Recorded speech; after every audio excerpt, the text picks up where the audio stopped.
Welcome to Smart Branding, a podcast dedicated to branding, naming, and domain names. I'm Tatiana Bonneau, and with my guests, we try to help you create and grow strong, memorable, and meaningful brands online. I believe time is one of our most precious assets, and so I want to thank you in advance if you decide to spend the next 30 minutes with us. I promise to do my best to make those worth it. Let's go. So today my guest is Wade Bruffey. He's an entrepreneur and the founder of GoMobi, a company that specializes in transforming organizational cultures by integrating software and training. With a mission to help professionals and businesses proactively support their team members' growth, GoMobi offers a unique solution compared to conventional HR tools.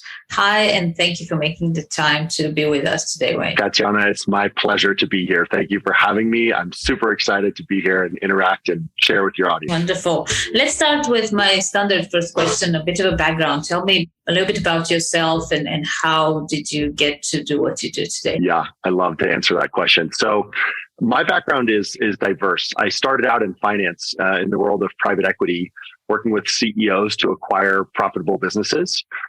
We were a very small firm, so very high transaction volume, working across many different industries.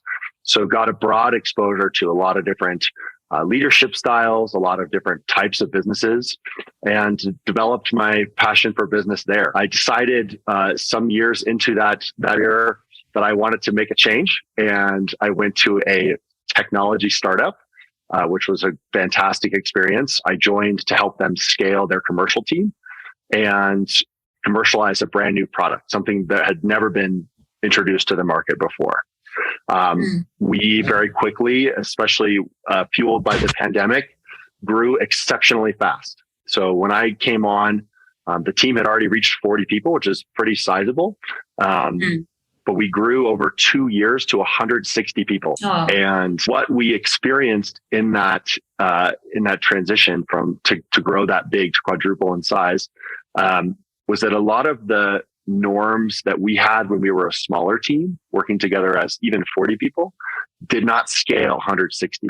So yeah, and it's I don't know if you've seen it with other clients, but the way that we interact with each other when we are a part of a small group is very personal. And when you start to scale up and new people come in, they don't have the kind of relationship, especially in a hybrid work setting. We were mostly fully remote, but trying to do our best to bring people together a lot of the time.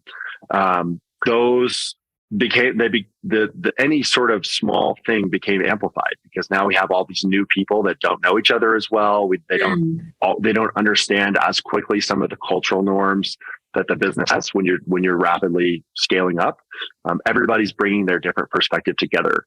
And so to step into what we're doing now and the business that I've started along with my co-founder Zoltan Sarda, we have designed and implemented a method and a software system that helps companies who are scaling address some of these challenges of culture and developing people. When you start to bring people in, or even if you're a company that's growing and promoting people internally, one of the things that happens is that managers don't always have the chance to get trained.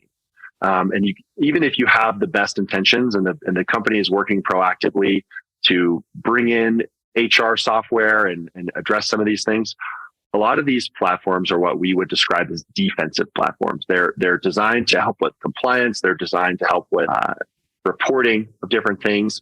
They're not designed to help people do their best work. And they're not designed to strengthen the company's culture around that. So that's what we decided. That's the difference between us and major market products. We see an opportunity in the market here. These companies are shifting into this fully hybrid setting going forward. So even beyond the pandemic years. And we see companies becoming more interested in providing coaching and teaching people these tools because it's what employees want. So if you want to create a good work experience, these things are becoming more and more needed. So that's why it's a great time for them. Our team between us, we have almost 40 years of experience managing and developing coaching programs, curriculum. So that's where we are today. I absolutely agree with that. And it's interesting that what you said, that usually with as teams start growing, or even with a smaller team, entrepreneurs are pretty much aware of the legalities and the things that you absolutely have to do, or else you'll be in trouble. And the team culture, that's sort of a more things that are not really covered by law get left out, and then you have to effectively deal with the pieces of when it all falls apart, because it inevitably does if those things are not taken care of. Yeah, absolutely. And I described the traditional HR products as defensive products. This is what you're doing so that you don't get in trouble, right? You're playing defense. But so the saying goes, the best defense is a good offense. So if you're really out there creating programs to help build your people up, to help set these norms and make sure that everybody knows what they mean and practices them, which is the key difference between a lot of what happens. Because it's one to say, like, this is what we believe. It's another thing to say, this is what that looks like for us every single day. Like, how do we make decisions because we say this? So operationalizing these things is a different ballgame. And that's where it can get tricky. And a lot of founders, entrepreneurs, CEOs, executives, leaders, they don't know how to do this, and they don't know how to, and a lot of people maybe even don't have the time to do it. So you need these things in place. And to your point, like, things fall apart if you don't address these things. So to get ahead of it and play offense is an effective way of managing it. So what would you say is that entrepreneurs, in your experience, get wrong most of the time when it comes to managing those teams? And does it only apply to like bigger teams, or at what stage should a company owner start thinking about employing your services? Sure. Yeah. Well, I would say the number one thing that we find founders and entrepreneurs get wrong, or leaders in general, is that they feel like their set of values and their cultural ideas will scale along with the business because they're at the head. And as founders, we I won't say that we are all in some way thinking like this, like we are creating this thing. And so it should be our influence should follow along with it. But these things don't scale automatically. Like it's not going to work unless you are purposeful about it. Like anything else in life, like you wouldn't just haphazardly go and set, some random goals. You can't be adrift. You need to create practices within the organization that foster this culture, this connection between people and how it shows up in working life. So we would say, start doing it when you have 10 people. 10 people is a great number. I mean, if you have 10 people, that your business is congratulations. This is a big step to get to 10 people. We have 3 right now.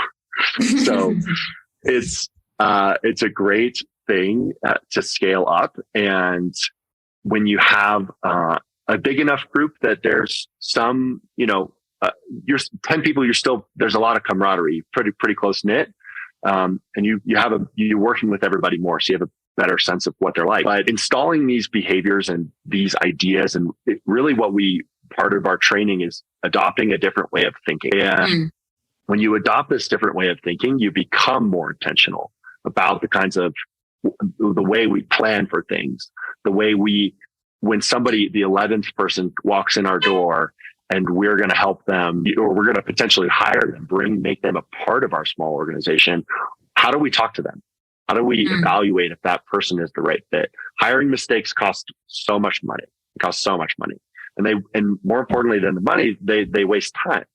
And if you get it really wrong, you can even set yourself back. So learning to do this earlier rather than later is what we encourage. If it's a super small team, chances are you're having these conversations a lot of the time already. And these, as you're just getting your footing, it's something that you should have as part of the conversation. And that's why we have a lot of, we're putting out some content for everybody to watch, because I think if you're a small team, watch that, adopt some of this stuff. Pop into a Zoom. We're hosting a weekly Zoom. Ask us questions. But once you get to that, 10 people threshold, we like to think, time to start creating those structures for success. And how does the process look like? You mentioned this coaching, the content that's available for small organizations. How do you help organizations that kind of have already the right size team and or have already experienced some problems and need to resolve them? Mm-hmm, mm-hmm.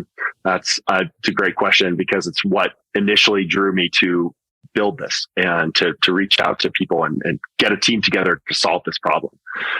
What happens with a lot of software is that it gets dumped on people, and that's not great. And from a commercial perspective, which I have done for years, the temptation is to just get out there and make sales. And, everybody says we have a great onboarding team that's going to help you have success with our product. You'll have a dedicated person. But the thing that's lacking from a strategic perspective is oftentimes the person is teaching you, oh, well, if you have this particular problem, this is how you would address that in the software. We can help you get it set up.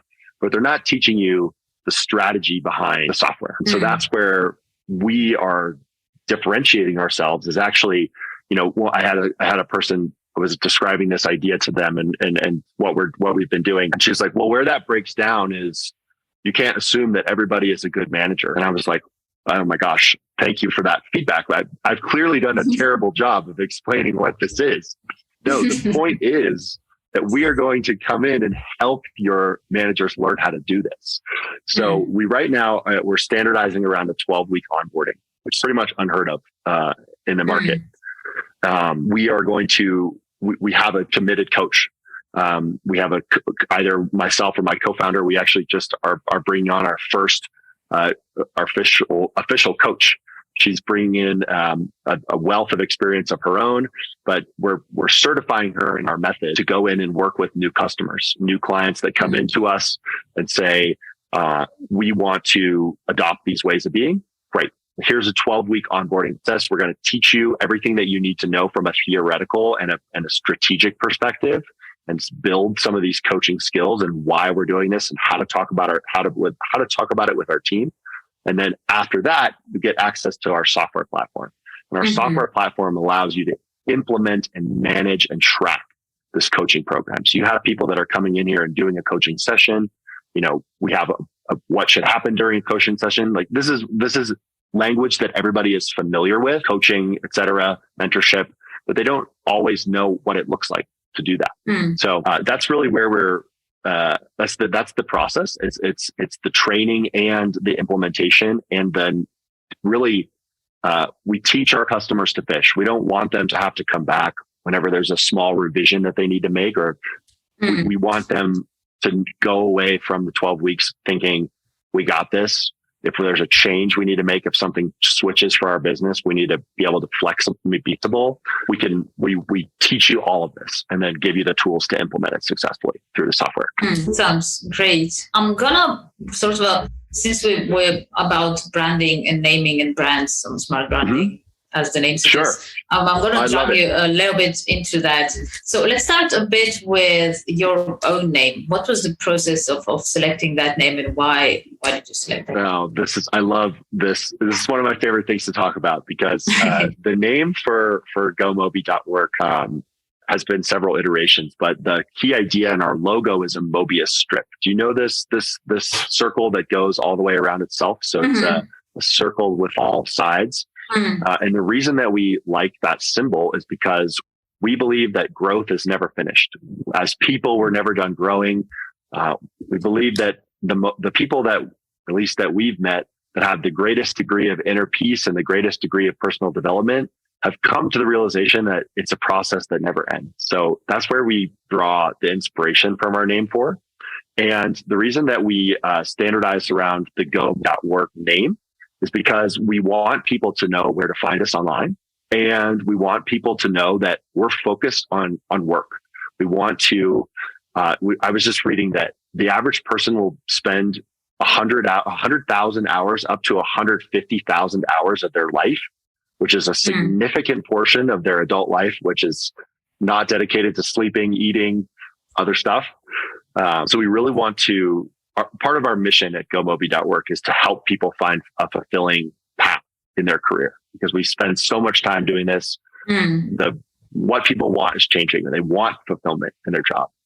And so that's where, we chose the .work URL. We're sending everybody to where we are online, and hopefully that works well for them. Great. And now we're talking about branding, and you were talking about coaching, or you helping entrepreneurs coach and create a good company structure and generally. So it's more about within the organization. How does that translate into how then the business communicates with its customers? So to the outside world. Fabulous. Yeah, that's one of the things I was excited to talk about today, especially in the context of what your listeners can do. The way that we talk about coaching is that we lead with the way we think about it. And the way that we take an approach to coaching is that it's a collaborative process where two people on an even playing field are meeting to solve a problem. So coaching is about choosing the next aligned action, the next highest aligned action for people. And so what our personal core values are around that. We want to help people establish these collaborative ways of being, new ways of talking to each other.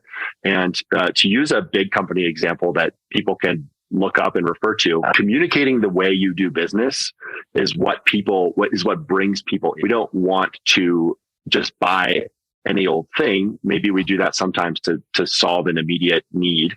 But when we're looking to make a purchase, we're looking to interact with a company, we're developing our sense of what a brand is, we look to those core values. So those companies that communicate their core values and their guiding principles really well, like I like to use Amazon as an example because it's a company that's had explosive growth.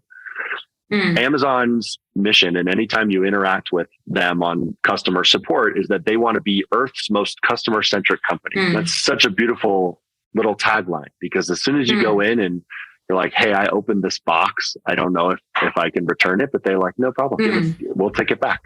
So the way that they make decisions, the way that they set up their business, they established a new standard for 2-day shipping.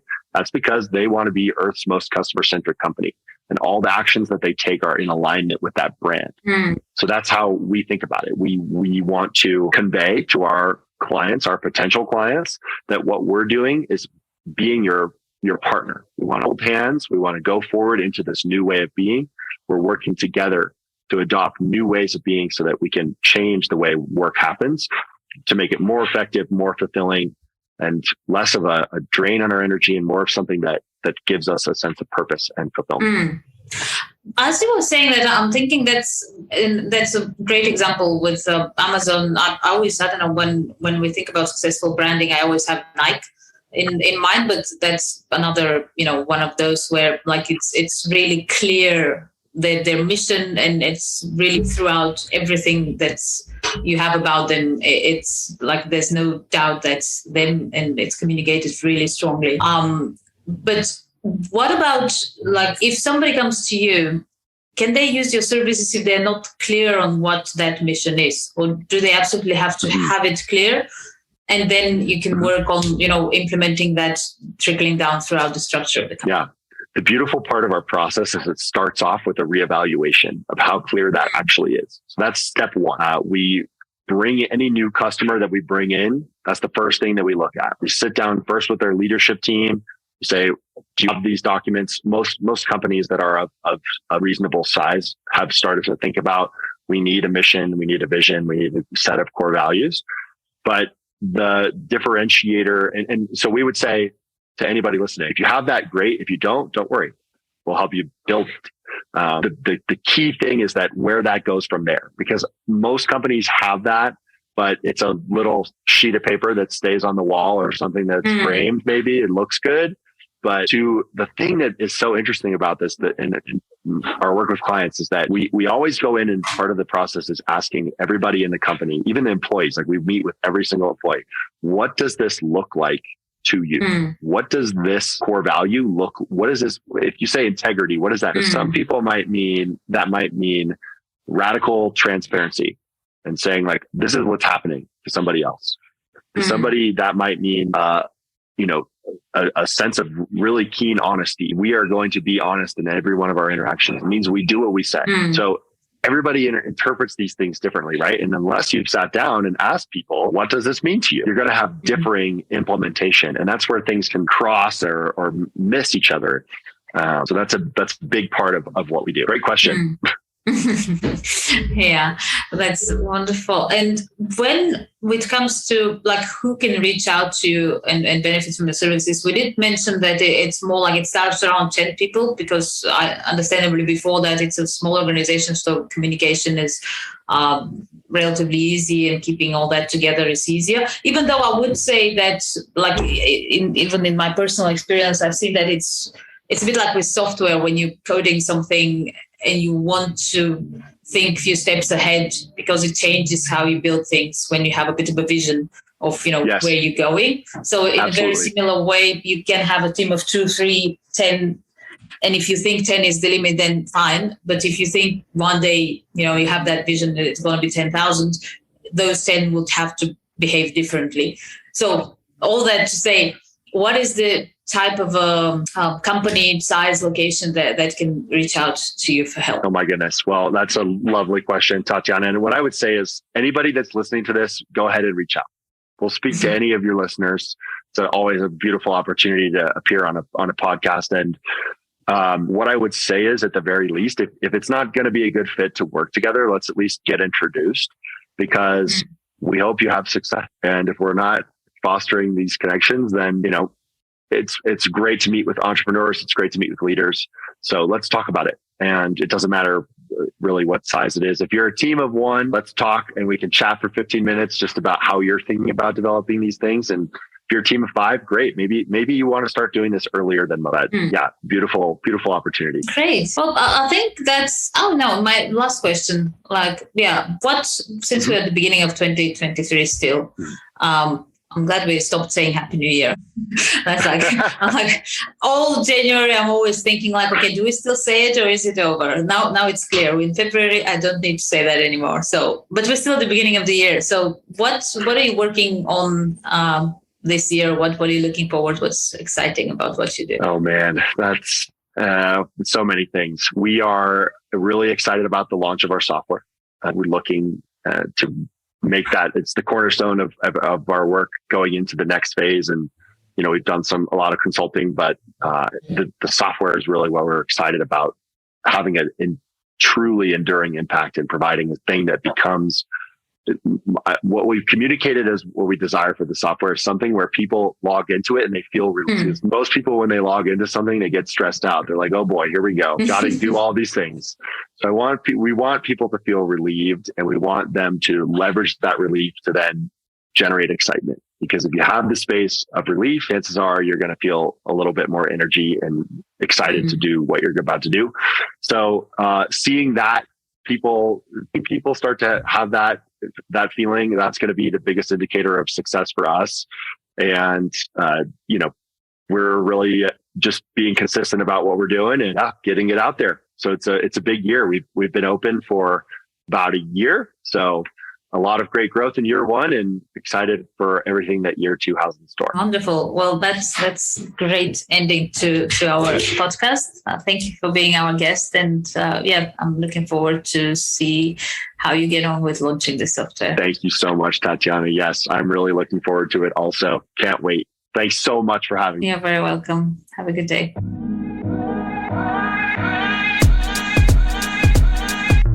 Thank you for joining us in this episode of Smart Branding Podcast. Feel free to visit smartbranding.com for more information and reach out if you have any suggestions, questions, ideas, or just want to learn more about how a good domain name strategy can help you build a strong and successful brand. See you next time.